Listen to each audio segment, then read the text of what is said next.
il nourrit et alimente la congrégation d'Israël, la Nukva, à travers un certain juste, Ézod. 71. Parce que Ézod est éveillé vers elle, beaucoup se tiennent de tous côtés pour boire et être bénis de là, pour recevoir de l'illumination de l'union, comme il est écrit, les jeunes lions rugissent après leur proie, et cherchent leur nourriture auprès d'El Tzilim 182.21. Elle monte ensuite à l'accouplement dans le plus grand secret, comme il se doit, et reçoit de son mari les délices qu'elle mérite. Et tous ceux qui, de tous côtés, attendent de recevoir d'elle restent seuls, et ne montent pas avec la Nukva, comme il est écrit, et aucun homme ne se tint avec lui et il cria, fais sortir tout homme de moi. Ce n'est qu'après avoir reçu les délices de son mari, c'est-à-dire après l'accouplement, que tout le monde reçoit à manger et à boire, comme il est écrit, ils ont donné à boire à toutes les bêtes sauvages, les ânes sauvages étanchent leur soif. Ibidem 11.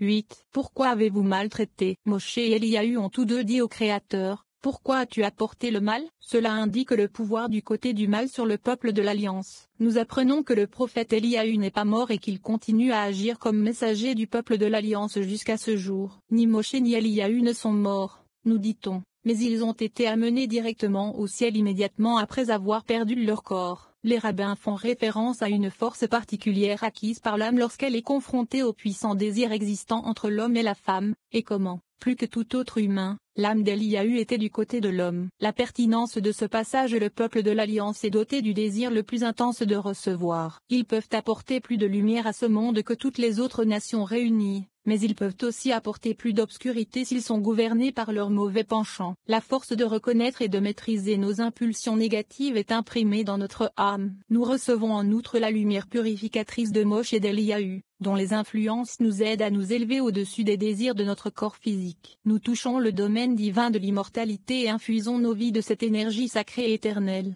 72. Rabbi Yossi a ouvert une discussion sur Eliahu avec le verset suivant. Il cria à Hachem et dit, Hachem, mon Elohim, as-tu fait du mal à la veuve avec laquelle j'ai logé, en tuant son fils? Lachim 17h20.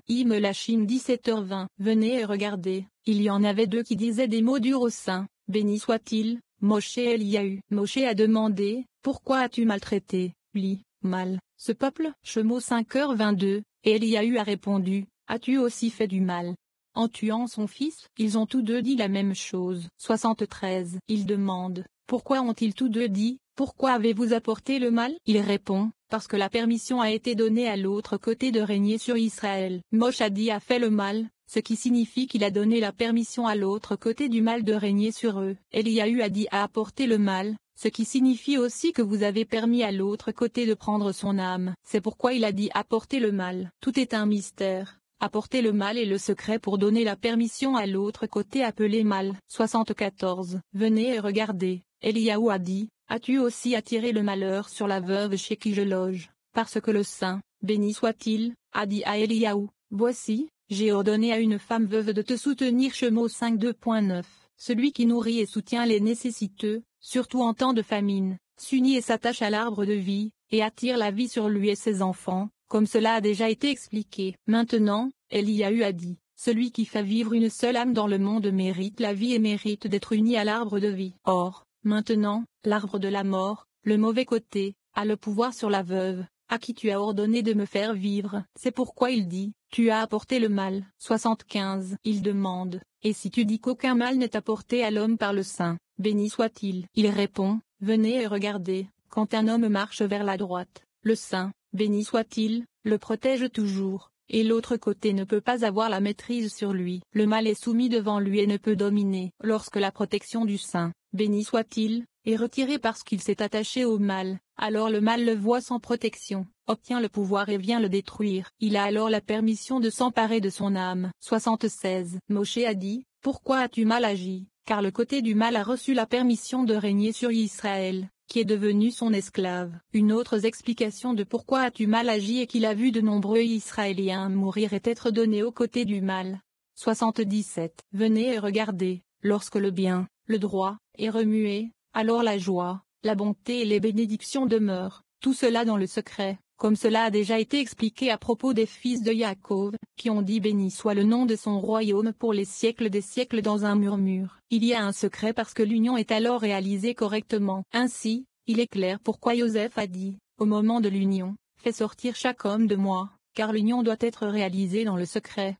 78. Rabbi Shia a demandé, comment Eliaou, qui, une fois qu'il a décrété que le saint, béni soit-il, a exécuté un ordre tel que le ciel ne laissera pas tomber la rosée ou la pluie, a-t-il pu avoir peur d'Isovel, qu'il a menacé avec les mots, et plus encore, si je ne fais pas de ta vie la vie de l'un d'entre eux d'ici demain à 7h Melachim 19 2.2. Comment pouvait-il prendre peur et courir immédiatement pour sauver sa vie? 79. Rabbi Ozi a répondu, il a été expliqué que les justes ne souhaitent pas déranger leur maître, là où le mal est évident à l'œil. Shmuel, par exemple, a demandé, comment puis-je y aller? Si Shaoul l'entend, il me tuera. Et Hachem dit, prends une génisse avec toi. Shmuel 16 2.2. Car les justes ne veulent pas inquiéter leur maître pour des dommages évidents. Eliaou aussi, lorsqu'il a vu le danger, n'a pas voulu déranger son maître. 80. Il lui dit, j'ai entendu dire ici que l'écriture ne dit pas d'Eliaou, il eut peur, et vaillira, et prit garde à sa vie,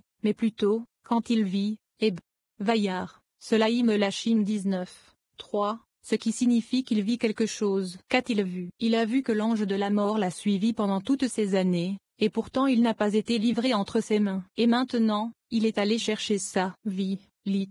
Nefej, ce qui signifie qu'il est allé à la source de la subsistance du Nefej, qui est l'arbre de vie, pour s'y attacher, afin que l'ange de la mort ne le suive plus.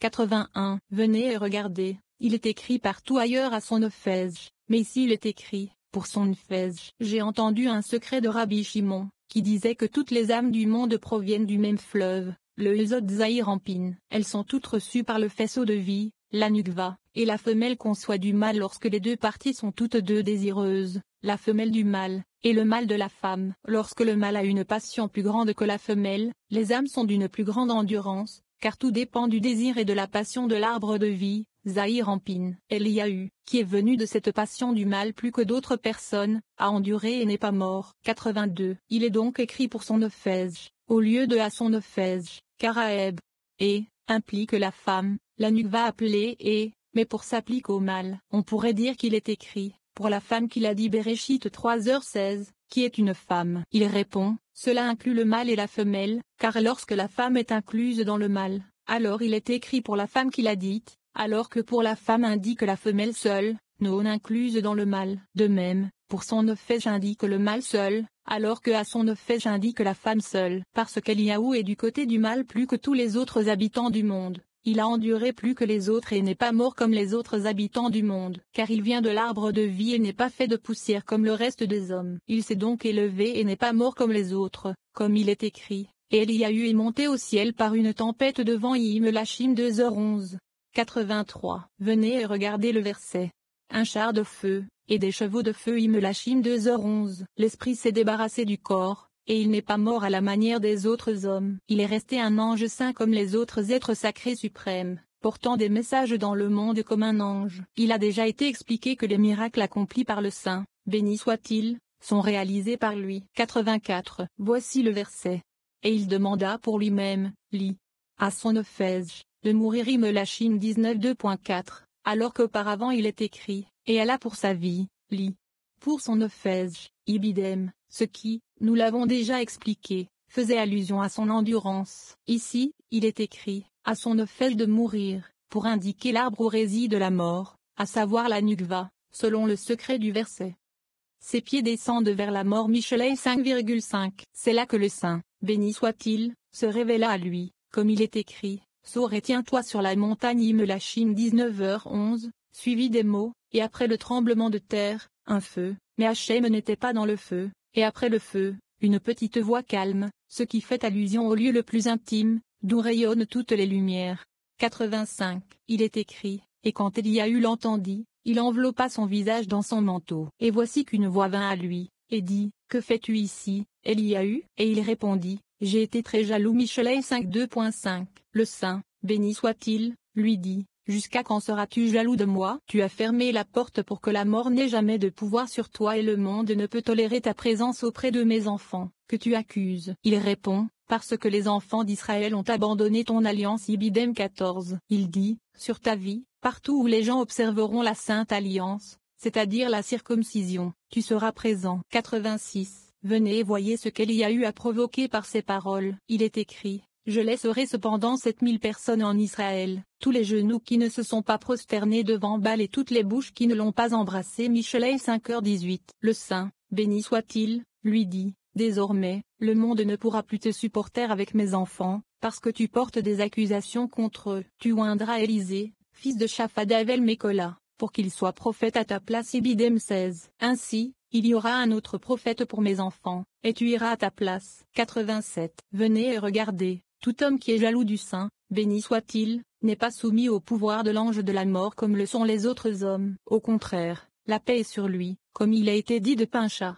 Voici, je lui donne mon alliance de paix. Bamidbar 25, 12, 9. Le coup est comme la tour de David, il n'est pas de ce monde, mais plutôt de la Jérusalem céleste. Joseph pleure parce qu'il a prévu la destruction du temple et l'exil des tribus d'Israël. Il est capable de voir de telles choses parce que le Saint-Esprit habite en lui, bien qu'il n'habite pas avec ses frères. La destruction du grand temple obscurcit le monde entier, apprend-on. C'était la douloureuse prescience que Joseph était obligé de porter avec lui. La pertinence de ce passage de notre planète contient de nombreux centres d'énergie spirituelle. Ceux-ci servent de portail par lesquels la lumière céleste des mondes supérieurs se déverse dans notre dimension. Israël, nous dit-on, est le centre énergétique de la planète entière. La ville de Jérusalem est la source d'énergie d'Israël. Le Saint-Temple est la source d'énergie primaire de Jérusalem. Et le Saint des Saints est la source d'énergie spirituelle du Temple. La lecture de ce passage nous relie à Jérusalem, au Temple, et finalement au Saint des Saints. Cela garantit que toutes nos prières, nos actes et nos méditations puisent leur lumière appropriée dans cette source d'énergie spirituelle. 88. Il se jeta au cou de son frère Binyamin et pleura, et Binyamin pleura sur son cou. Rabbi Tchak dit, il a déjà été expliqué qu'il pleurait pour le premier temple et pour le second temple, qui sera construit sur la partie de Binyamin et sera détruit. 89. Il ouvre la discussion avec le verset suivant. Ton cou est comme la tour de David construite avec des tourelles, sur laquelle sont suspendus 1000 boucliers. Tous les boucliers d'hommes puissants. Shor Hashorim 4.2.4. Il demande, qu'est-ce que la tour de David? C'est la tour de David à Jérusalem qui a été construite par David, c'est-à-dire qui se dresse à l'intérieur de Jérusalem. Cependant, dans l'Écriture, la tour de David n'est pas cette tour de David, mais la Jérusalem céleste, c'est-à-dire la Noukva, au sujet de laquelle il est écrit, le nom d'Hachem est une tour forte. Le juste s'y précipite et s'y établit en haut. Michelet 18h10. Il demande, qui s'élève en haut, le juste ou la tour? Il répond, la tourée, car le juste, Yesod, y entre. 90. Ton cou, c'est le temple inférieur, qui ressemble à la tour de David, qui est la Nukva et qui est appelée ainsi parce qu'elle est magnifiquement construite, comme le cou. De même que le cou symbolise la beauté de tout le corps, de même le temple symbolise la beauté du monde entier. 91. L'expression construit avec des tourelles, talpio, signifie une colline sur laquelle tous les enfants du monde regardent pour louer et prier. Il a été expliqué que le mot talpio est composé des lettres telpio, lit.